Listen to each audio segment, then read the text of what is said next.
ano ng bahay ko dito, pisto. Pwede magtambay dyan kung sakaling mahangin o mainit. Mahangin dito. Yan yung mga manok ko. Ano, may mga laman yan lahat yan. Ano, pwede yan. Pwede yan pang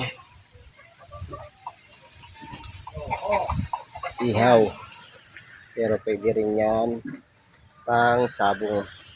Yung isa na yan, tinanggal ko yung ano, laman nandun. Pinapalahi ko dun sa babae kong Texas. Ayun. Yan, lahat yan may laman yan. Yan naman, may laman yan. Yan. Nagtawain ako dyan. Oh.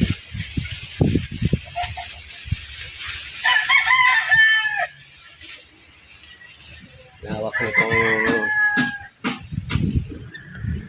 tinitirahan ko dito kasi hindi naman sarili kong bahay ito. At saka hindi ko rin sariling lot ito. Nangungupahan na ako dito. Yan, dito bahay. Bahay. Pinupahan ko lang yan. Kaya nga kung magkakapira ako kung sakali, kung ibibinta to sa akin, pag nagkapira ko, bibiling ko. Para may sarili akong lupa. Para hindi na ako mahirapan pa maghanap ng iba. Kasi ang hirap palipat-lipat ng inupahan. Tapos maraming gamit. Hirap kaya. Ayan. Ayan o, malunggay.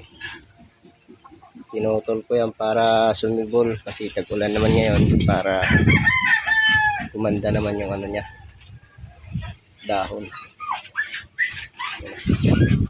Mayabas. Bunga na yan isa. Kaya ko lang siya. Mayabas yan. Yung mga kapitbahay ko dito. May mga sasakyan sila. Ako meron. Shadan! Motor lang. Pampasok sa trabaho.